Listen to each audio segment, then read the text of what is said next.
You want to talk about homeschool? Okay.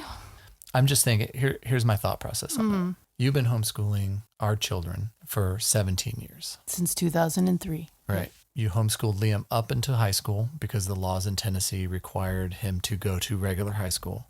Well, they required a bachelor's degree if you were going to teach 9th through 12th at home. Okay. And I didn't have that. Right. So he went to regular high school and he had the regular high school experience. And then we started Bryce into high school and we realized pretty quickly that that's for him. High school wasn't the right choice. Yeah. So the laws had changed in Tennessee. And so you were able to homeschool him. So we pulled him out and then you homeschooled him through graduation. And you've been homeschooling Cameron since kindergarten. And you're about to start homeschooling Fred. So I thought with the COVID situation and so many parents now having to homeschool that haven't done it before, that maybe we could share a little bit of your knowledge and the things that you've learned over that time with our listeners. And maybe that'll help them kind of tackle this new world we're living in where they have to be working parents, but also homeschooling their kids, or at least being present for e-learning and then taking over when those things are over. So I've prepared some questions to ask you. Ooh. And we're going to do kind of like interview style. Okay. Okay. But I'm not going to do any gotchas. Okay. I'm just going to ask you questions. Phew. And you just give your answers. Okay. Does that sound good? Okay. All right. But before we start, Sure. I have a disclaimer. Okay. Okay. Anytime I talk about this specific subject, I want to also preface it with saying that these are my opinions, and I don't want to say that my way is the only way, because it is not. I don't want to pass judgment on what parents decide to do. I don't want to offend anybody with my opinionated, very opinionated answers to these things. Right. Okay. I personally believe that teachers can be heroes and they should be paid as such and they should be held up in our community as such, but that is not always the case. And in my experience and in your experience, if I can speak for you, and in two of our kids' experiences, that is not always the case. There's usually the one that is worthy of hero status. Yeah. And the rest, I had teachers that I thought were really good, but I had one specific teacher that changed my life. Right. But Mr. Casey. Yeah, Mr. Casey. But for the most part, I got along okay with my teachers, but they weren't all as dedicated and good. Right. As Mr. Casey was, right? And I know that Liam had a connection with at least one of his teachers, but then he had problems with other teachers as well. I don't think that there's anything wrong with teachers. I think that for me personally, there's a greater discussion to be had about the system. Right. The educational system, like most of our systems in this country, in my opinion, are broken. Yes. There should be no more talk about reform. There should be no more talk about that it's the kids and it's on the parents and all that. It's everyone. Right. Everyone needs to go back to the drawing board. And I think that's what this whole COVID thing is doing, is that we need to look at it more as like it's an opportunity to look at learning different and separately from schooling. It's an opportunity to look at everything in society differently. Exactly. Right? But school, exactly. But more to our point is that everything should be looked at with a whole new brand new set of eyes at this point, as far as work and communication and learning and all that stuff. But learning is very different than schooling. Right. I believe, in my opinion. I agree with you. All right. So here are the questions. You ready to get started? Yes, but hang on. Do you have another one? As far as heroes are talked about Mr. Casey for you. Right. For me, it was my 6th grade teacher, Mr. Clifford. Okay. And I've heard tales. Yes. I had back surgery. I had spinal surgery when I was in 6th grade. I was 12. Yeah. And the hero, Mr. Clifford, I felt like he could take or leave me at any point in his he just wasn't that kind of like showy kind of guy, but everyone respected him and everyone liked him. Yeah. He wasn't mushy or gushy or anything like that. He was very matter-of-factly, and he always had mechanical pencils. And while I was recovering at home, he came to my little dinky trailer home and taught me fractions. Oh. After school and all that stuff, so that I wouldn't be left behind. Yeah. And he gave me the rest of the work because we had one teacher for all of our subjects. And I made honor roll that year, and I wasn't left behind. And now every time I teach fractions to our kids, I get really excited, and Yeah. it brings back the feel goods, because he didn't have to do that. He wasn't paid nearly what he was worth. And he was working at a teeny tiny little school, but he came way out of his way and did that for just me. And that was, I'll never, ever forget that. That was awesome. It is really beautiful. That's what I strive to be for our kids. I want them to, obviously I want to be their favorite teacher, Yeah. but I want them to know that I cared that much, like he did. I think teachers in general are grossly underpaid. Yes, and I think if we paid them more, they would rise to that occasion of, some teachers just don't care. Well, or seem to care. Right. And as soon as you talk to a kid in any kind of a negative way, as like, your dreams are too big, you should be more realistic. Right. I think as soon as that happens, if you talk to someone else's child that way, you need to pack up your desk and take your butt to the faculty elevator and quit. You don't deserve to be a teacher for 1 second more. This sounds very specific. It is specific. We should move on. It is. We should move on. It is. So it is. Okay. Let's get That's into my opinion. I know it is. Let's get to the questions now. Okay. Sorry. All right. So the first one is, I think a lot of people wonder about this, right? Why did you choose to homeschool? Mm-hmm. And where did you go, and how did you figure out how to get started?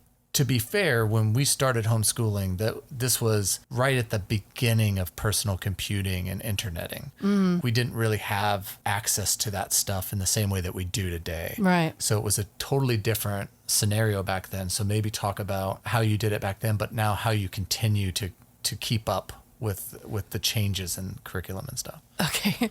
All right. Well, I remember it specifically because we were having a conversation. It was winter of 2002. Mm-hmm. Liam, our oldest, was 4, gonna be 5 that next summer. I was telling you that I don't think he's ready to be away from us for that long. And I'm not ready. I don't know what I'm gonna do. I don't want that. Like, we weren't living in the best neighborhood. Everything, it just brought up every panic I had. And you said very confidently, which is usually how I'm very upset and panicky, and you're just very calm, and you're like, well, then let's figure something else out. Right. And I remember it specifically, and I remember looking out the window going, this dude, of course. And it instantly made me feel better. It's like, okay, now I have your support. Let's find something else. And then you said homeschooling, and I went, what? I don't, isn't that for religious people? Yeah, it had a bad, I think back then even, it had kind of a bad connotation. It had like some stuff surrounding it that, was very, only religious people or weirdos, and I use air quotes there. Yeah. Homeschool, and then the kids always turn out weird and stuff.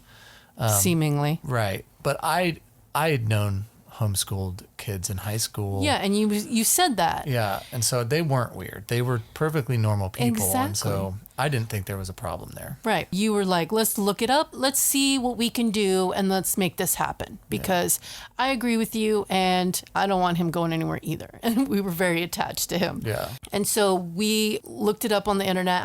It wasn't Google, but it was a browser of some sort. I think it was Google. Firefox or something. What I meant is, when I said that earlier, is just that, the internet was a different place back then. Right now, it wasn't as easy to find the information, right? Yeah. A lot of it was just tucked away on private education servers. Mm-hmm. And but you did have a computer. I did at that like point, a really older one, but a really old Windows machine. Yeah. But we looked it up, and we found the homeschooling laws that you didn't have to put your kid into school until they were 6. Right. And then you just needed like some testing here and there, like every couple of years. So I was like, okay, we'd already done like the preschool-y type of thing, colors, Right. numbers, shapes. We were watching The standard stuff where you're trying to get your kid to like right.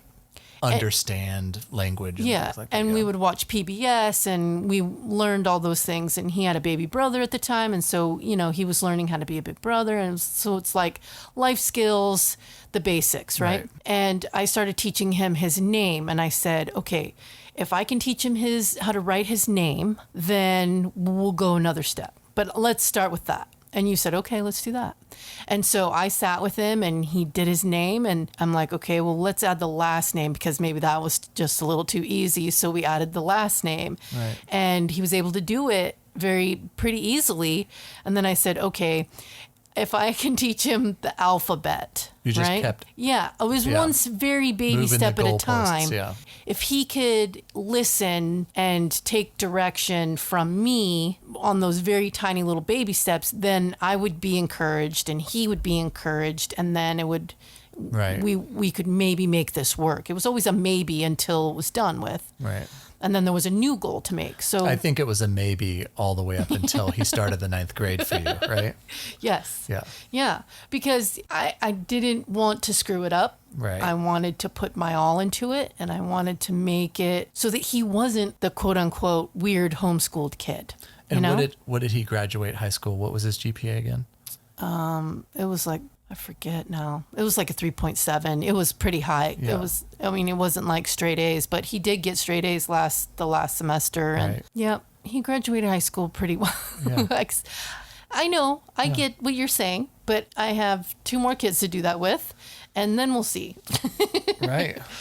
But at the time, it was kind of a pretty big expense for us. But you green-lighted getting hooked on phonics. Right. And because I saw a commercial for it or something like that on PBS. And I sat down with him and I said, okay, mommy's going to do your schooling. And he was like, I don't want to go to school. And I'm like, no, okay, we'll call it homework. Mommy's going to tell you what you have to do, and then you have to do that with me. And he goes, okay, all right. I open up the box, the first yellow box, and I put in the cassette tape, and the music starts, and he gets kind of like a big smile on his face, and the music starts, and it starts going, and he starts saying the letters, right, with the thing. And then it gets a little too fast, and I could see his eyes getting a little bit too big. And I said, okay. And he puts his head down on the table. So I stopped the tape and I go, what's wrong, buddy? What's going on? And he goes, this is too hard. It's too fast. I can't, I'm not going to be able to do this. I'm not going to do it.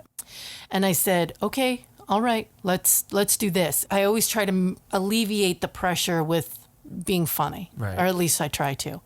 So I took out the cassette tape and I threw it across the room and he got a big smile on his face. And I said, okay, how about this? And I took out the little flashcards that we were working with and I said, what's this letter? And he told me, and I said, okay, now you hold that. Right. And I said, what's this one? And he told me, and I said, okay, hold that. And then I said, what's this one? He goes, and he gets it wrong, and I correct him, and I put it on the back of the cards that I'm holding. Right. And by the end of that hour or whatever it took, it didn't take very long, but it was enough of a time that, he was holding all the cards. Right. And I said, okay, that's it. That's all we're going to do. Help me pack this back up. And he helped me pack it back up into the box. I said, okay, that's it. You're done. High five. And he high fived me and he goes, okay, thank you. And then he runs off and he goes to play cars or whatever. That was a victory, a huge victory for me because I was able to get him to do something structured, Right. quote unquote, and made his brain strengthened. I didn't force it. I didn't push it. I just tried to, make Right. it light and fun. Yeah. So that's how you got started. That is the start. That's of the very Brickham beginning Academy. start. Yeah. Yes. It didn't have a name at the beginning of it. I just called it Matthias. That was years later, I think, that you Homeschooled. started coming up with the names for their schools, and even more years later that you've tasked me with creating mascots. Yes. Okay. That was the start. I know that's a long-winded answer, but that's how I like to start it because that's why I wanted to have this, because I think that a lot of people are in that same place of self-doubt. Like even the most confident people, like I consider myself fairly confident on what I know and what I don't know. But I still have heaps of self-doubt all of the time. I mean, that's why the Avett brothers make me cry every day, right? Is because I have a lot of doubt still. Yeah. And I think it's important for people to hear, if we're going to give tips and tricks and stuff, I think it's important for them to hear where you came from, how it started, where you were afraid, you were scared. There was a lot of doubt around it, and you took it small little baby steps at a time, trying to get those tiny victories. Yeah. I'm so proud of you. Oh, I'm not an educated teacher, so I can't take on the task of trying to teach 30 kids at once. I just know my kid. Right. But you're also a natural teacher. Well, you are. Okay. But my kid liked Hot Wheels cars and M&Ms. So for math, that's what we added. Or that's what we subtracted. You got to make it fun, right? Right. Yeah. Especially in the beginning, they see you as their first teacher. Right. So as long as you don't introduce that other stranger, they'll never know. What they need to know is that you care enough to want to show them. And if you can show them in a way that their language, the way that they can understand, like Hot Wheels cars and M&Ms, you've got them. Yeah. Especially early on. All right. So this question is a little bit harder because I know that it's going to depend a little bit on where you live. But are there any special requirements or laws that you have to follow to homeschool your children? And I know it's different state to state. But are there general requirements and laws over, just in the United States? Okay. So generalistically, is that a word? yes. As it is a word. Okay. I believe it the is. general answer to that question is yes. Yes. There are. The more difficult answer to that question is it varies and depends on per state and then per county.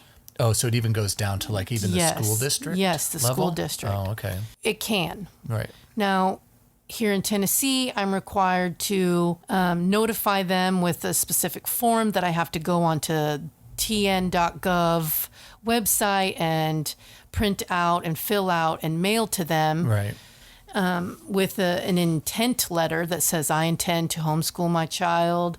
And I also have to homeschool them for 4 hours a day for 180 days. And then I have to give them my attendance slip that they also have a form for that is hidden. Right. It's hidden deep in the in their website. So what I suggest is that there is a website that I found early on. I don't know their affiliation or if it's a religious or how inclusive it is, but they do have every state law based on like this interactive map kind of a thing. And you click on your state and then it pops up the most current requirements for your state. And you have a URL for that? Yes, it's... Okay, I'll put it in the show notes. Okay, I'll also put it on our Instagram at Lou and Me Podcast. Oh, yeah. We got that wrong last time. Yes, but it's hslda.org. Okay. And they have lots of tips and tricks and like they do like counseling thing and you can become a member and all that stuff. It gets, whatever degree you would like it to be, there's one. The level of participation you choose, yeah. Yes. But you can go on there and look at your state laws for nothing. Like it's free to do that. So the answer is it depends. Here's a great website. Yes. Go check it out. And then also look up your own state and county laws. Yes. Because that really matters. Some states, I know, like Oregon and Washington, they require you to do testing, or Tennessee has the testing thing too, but Washington, they have like an outside teacher follow up with you once a week and assess your kids kind of a thing. So it can get kind of intrusive, I would think. And you've homeschooled in Arizona, Tennessee, Idaho, Oregon, and Washington, right? Yes, to varying because we've lived in all those states Yeah. as Liam was being homeschooled, and then the other children as well. Yeah. Mm-hmm. Okay. So it really varies and depends. Yeah. That would be my first stop, is to go to that website, or you can just Google what are the homeschool laws in my state. For your state, yeah. Yeah. Yeah, because Google's way more inclusive now. It's smarter now. It can pull up lots of things. Yeah, you can just type in full sentences now, and it'll usually find what you're looking for. Yeah.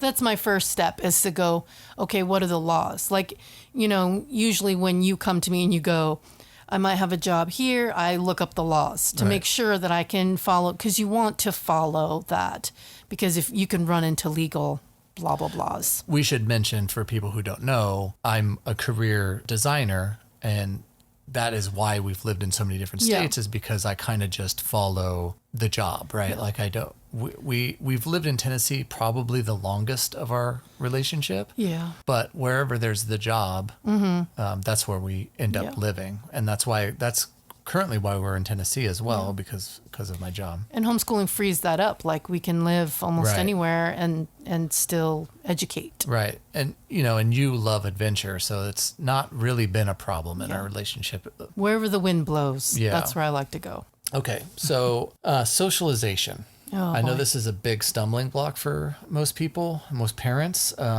How do you approach it? Like what are your thoughts and feelings on socialization? I have my own opinions on it. Okay. But I don't really want to like sully this conversation, because I think I tend to lean more towards the direction of super progressive when it comes to parenting and school and things of that nature. So I don't want to put that into our viewers' minds, because that's not fair. But I know you have a more moderate view on it. So how do you feel about socialization? I know that socialization is most people's concern, right? Most people's number one concern. Yeah.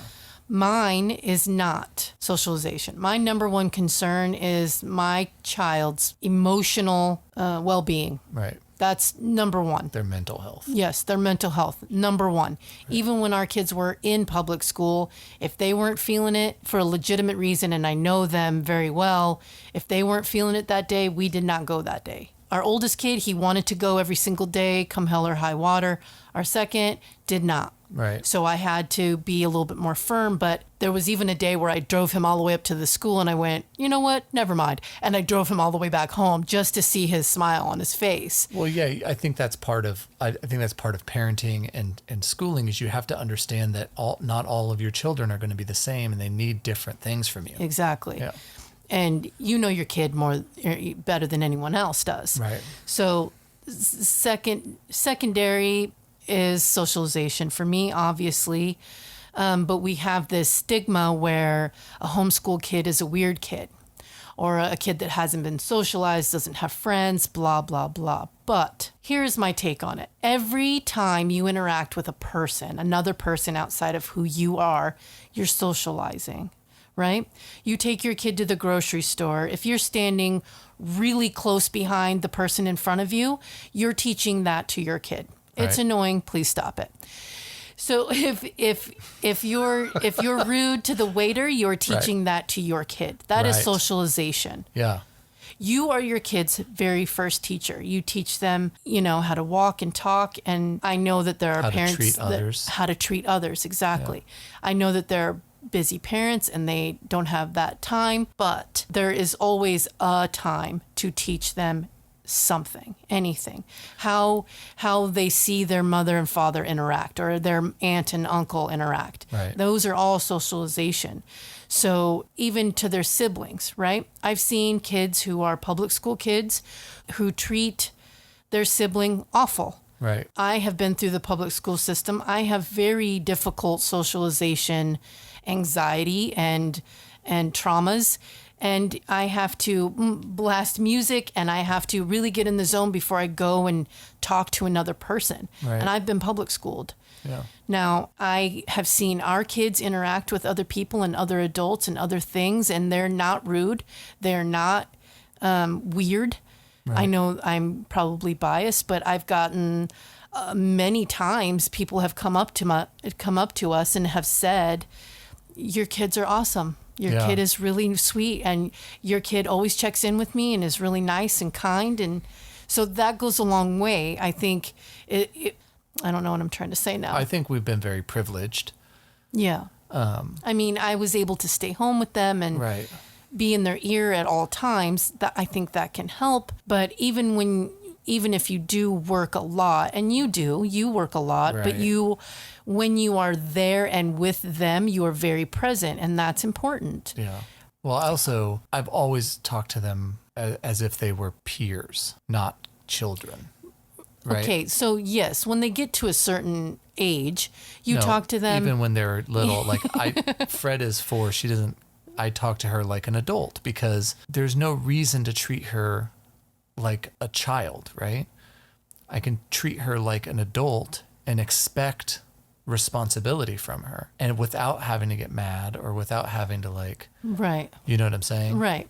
And then she grows up having been respected, right? Yeah. Just like the other children, right? Yeah. The other boys, they've all, I've talked to them, even when, I'm not perfect. I've had moments where I snap. I've had moments where I get angry or I've yelled, but I really make a solid attempt to try to converse with them. Yeah. Right. I think that socialization, sending somebody to school to get their socialization, it's just kind of a weird concept because when I went to school, I didn't get socialization. I got teased and bullied. And to me, that's not how to be a citizen, and that's not how to Right. socialize with a Right. person. Right. I've seen kids put their hands around another kid's neck, and they're public schooled. Right. So that is not, Yeah. to me, that's not socialization. No, it's antisocial behavior. Right, exactly. All right. Next question. So that one got a little dark. So what? It's my opinions, only my opinions. It's both of our opinions, right? We're not telling anybody how to be or what to do. We're just trying to And you can, help.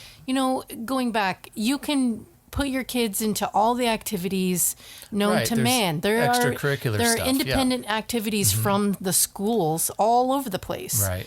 If you want that, find those things for them. Yeah. If they want that, find those things for them. Yeah, I do think that even if you do go that route, you still want to be present, right? Yeah, You right. want to know what's going on. Like, I know that my mom and dad didn't know every single thing I got up to in the 70s and 80s when I just rode my bike off into the sunset and came home for dinner, Right, exactly. right? But we don't track our kids, but we have conversations with them. And we're like, how was your day? And They tell us volunteer about it. things. Right. If you make an active effort, they volunteer things. You Right. just have to want to hear those things. Right. Okay. So what subjects do you teach on a day-to-day? I don't think that you have to teach every single subject every single day. Gotcha. What I do is I break it up. Right. 4 structured subjects a day, and then I do a different 4 the next day, and then I go back and do those other same 4 the next day. Right. And So you and alternate. Yes, and if like your kid is struggling in math and science, you don't put those on the same day. Right. You kind of separate the big ones, and you add art and you add music, and you can combine those and put art and music to listen to music while you're doing art. And then, I always add music to everything. If the boys are upset or frustrated, I put on music. It helps. I bring out a snack. Everything, boys is food and Yeah. music. We They're have a good. very musical household. Yeah. So you break up the big ones, you stick some good ones in there, some life skills in there, music and food. Yeah. You get the big ones, right? You do the math and the science and the language arts and spelling, and you The get all 3 those. Rs. You get those big ones. Reading, writing, and arithmetic. Yeah, there you go. But you add some good ones in there too, and Right. some fun ones that they would like. And And if it's also- silent reading time, they get to pick the book, right? That's what I was going to say. And also you give them some choice, right? Right. Like it's not just like, well, we have to learn about Columbus today. You are also like, what do you want to learn about some days, right? Like, Right, exactly. right. What my main point is that it's not one size fits all. Yeah. Right? You want to, like if your kid is in 4th grade, obviously you want to try to teach what other 4th graders are learning, the 4th level of math, whatever. Right. And I go on Amazon and I have a plethora of workbooks and stuff like that Yeah. are made for 4th graders or whatever grade I'm doing at the time. And then, but I'll add some other things that maybe is not for 5th grade or not for that grade. Not every kid is the same, and so not every curriculum should be the same. Right. I think you need to vary it up a bit Yeah, I agree. and maybe do some internet research and some online workbooks and textbooks, And used find or things new. that like they're interested in. Like Liam got interested in like learning how to edit video and audio, and Bryce got interested in animation, and Cameron's really interested in game design. And so you add those kinds of other things that aren't part of traditional schooling and give them a little bit of time to spread their wings and learn stuff they're really interested in. Right. And there's online learning, like you can take classes and stuff like udemy.com and those kind of things too. Yeah, we have a rule in our house, right? If they want a book or they want a learning course, it's theirs, right? They don't have to. It's not a no for that. It's always a yes. Yeah. Okay. All right. So the next one is kind of a tough question. It's some people think that parents aren't qualified or shouldn't be teachers because, they didn't necessarily go to school for it. Right. I'm going to take this one because I have a strong opinion on it, if you don't mind. Okay. I think that's bullshit. I think that parents are the first teachers, right? They teach their children how to take care of themselves, how to walk, how to talk. We're not talking about teaching them rocket science or physics or how to be a doctor. We're talking about reading, writing, math, a little bit of history, a little bit of remedial science, arts, culture, things that we all know, we learned, okay? Right. We're not talking about sending them off on a rocket ship into space, right? Now, when the children need to learn things that are outside of our realm of expertise or outside of what we know, we don't just fake it till we make it. We get them the proper instruction that they need for those things. There's lots of online classes, like we talked about earlier, Udemy and things like that. And we make sure that the kids get proper instruction. Like, here's a very good example. When we started having a problem with Liam with math, he would get to the point of tears because it was a hard subject for him. Yeah. So we brought in a math tutor who helped him, and he got really good at math after that. Yeah. Because she knew how to teach him it in a way that he would get it.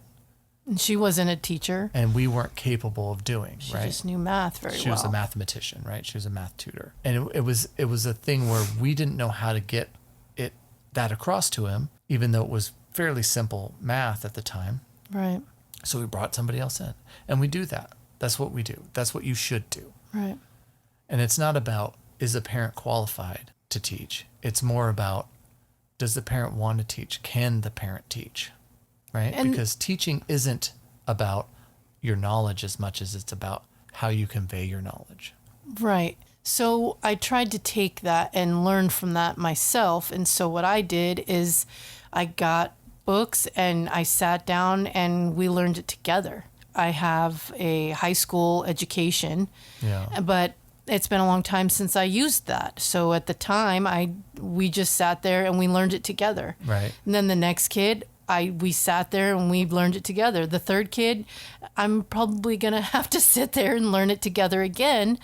But at what point how much are you willing to fight for that? Right. And I think a lot of parents want that. They want to sit down and they want to, but they have other things and they've got a job and all that stuff.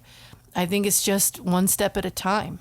Yeah. And if the outcome is they know the subject, the outcome is they can read and write and balance their checkbook, have a savings account and be kind to pay people, their bills and be good citizens, then it doesn't matter how they got to that point, right? I don't know calculus, but I can be kind, right? Right.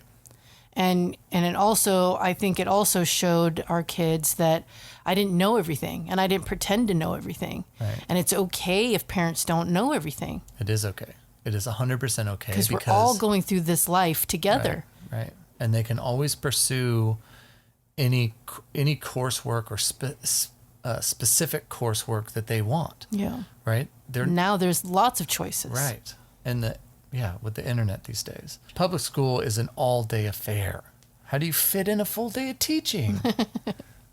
Well, law will say, you have 4 hours. Right. You have to do at least 4 hours, right?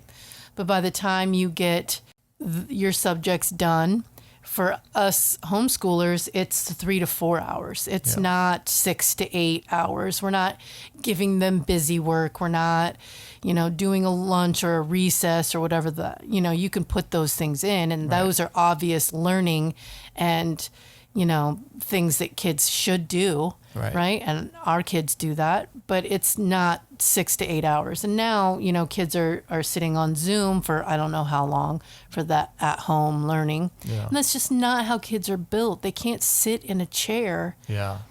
all day long. And people expect them to do that. Right. Schools were originally made to train kids to become factory workers. Right. That's not the case anymore. Yeah. We shouldn't be expecting little kids or even older kids, any kids, to sit in a chair and concentrate on one thing for 6 hours. Yeah. That's impossible. I saw this thing that schools, even on Zoom, were expecting expecting students to not be in pajamas, which I think is ridiculous. Yeah. But kids should be able to wear whatever they want to wear and get up and get a snack if they wanted to within reason, or to sit on like an exercise ball rather than a chair. They can move around and, our kids have ants in their pants. Some kids just do, right? Yeah. Like, how do you, There have been days where I'm not feeling it, the kid's not feeling it, and so I just go, okay, let's play a board game. Let's, do something else other than this right now. Right. Anything else. And then the next day we can tackle it. Right. It's not that big of a deal. Yeah. It's not. Math is not that important.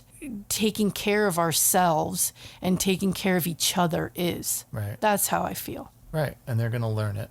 They're gonna, we still have people that are falling for dumb stuff all the time who've been through lots of schooling. Yeah. So, it's not that important. Right. I agree. How expensive is homeschooling? Is it super through the roof? It's so expensive. Is it like being a vegan? I think that if you have the funds to do so, it can be expensive. There are online courses that, are online curriculums that you can spend the money on. Mm-hmm. We don't, because that is, for us, it's kind of crazy. Because I was only planning on homeschooling 2 kids, but we weren't going to have 3 or 4. But I've saved all my workbooks, so $10 a workbook or ish. You can get used things on Amazon. They have new and used. Yeah, with Amazon, like early on, I remember it being more expensive or just feeling more expensive. But as Amazon grows and has a larger selection, I feel like it's not as expensive anymore as it was. And you can pick and choose whichever one you want. You don't have to stay with a whole, like, one specific brand or one specific company. I have lots of different kinds of books that you can put together and whatever, but just save them for each kid, right? Because I think they have new versions all the time. But it can be expensive, but also a piece of paper to teach alphabet or whatever, like early on stuff, is probably not as expensive as like junior high, where you need a scientific calculator and all that kind of stuff. But you're gonna buy those things for kids that go to school anyways. Right. Now you're taking away the new clothes and the sanitizer and tissues that teachers make you get. Yeah. I understand, because teachers don't get funding for their classrooms. No. It's all on their own pocket and their own dime to have to fund all these things for them. It's ridiculous. Yeah. It goes back to the system being messed up. I actually remember getting more upset about the different types of monies that Liam's public school classes would ask for than anything you've ever asked to get for homeschooling. So, and if they were an elective, it was more. Why? Yeah. It's a public, but they're not getting funding. That's the problem. Yeah. So how do you handle special moments like first day pics, prom, homecoming, dances, graduations, and whatnot? Okay, so I have a very strong opinion of this, but it's mostly past my past, right? So I've been to a prom, I've been to dances, I took you to prom. I mean, yes, you did take me to prom, but we can give those to our kids. We can. Yeah. I think especially with COVID, it has shown us, if you're looking on Instagram and like some good news with John Krasinski and stuff, they've shown us that kids all over the place are making their own proms and their own graduations. Yeah. And I think that if parents could just try to put themselves, it's hard to do because you go, these kids are weird. But if you try to remember what you were like as a kid and how you felt as a kid, and you just wanted to be normal, Yeah. you just wanted to have your freedoms, you just wanted to hurry up and be an adult already. Yeah. I think that if they saw us, and we've done this past year, I've made Bryce his own prom. Right. It was just us, but I saw him for just a second dancing with his little sister to Billie Eilish, and it was awesome. Yeah. And he had a little bit of a blast. Not a big one, but he Right. was having a little bit of fun.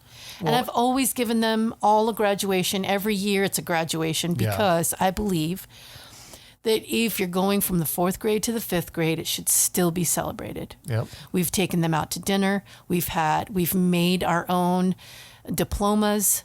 We've made it a celebration because Yeah. it's important to them. It is important to us. We should celebrate And it. if they see us giving them those special moments of a graduation, I think it would bridge that. It would bridge that gap of we're adults, they're kids. And would bridge that and would give us a little bit of a bond. Like, I know what it was like to be a kid. Right. Let me play some of my prom music and some of the kind of music that you like. Right. That would be a huge gesture to them. They wouldn't show it all the whole way, but it would be. Yeah. They would remember those moments. Yeah. And you also have a thing where every day of high school you take a picture of them, so you can at the end you can have a 4-year progression of their daily, those are wonderful because at the end when they graduate high school, Yeah. we get to take a look at how they went from awkward 13-year-old Yeah. to a man or Yeah. a woman.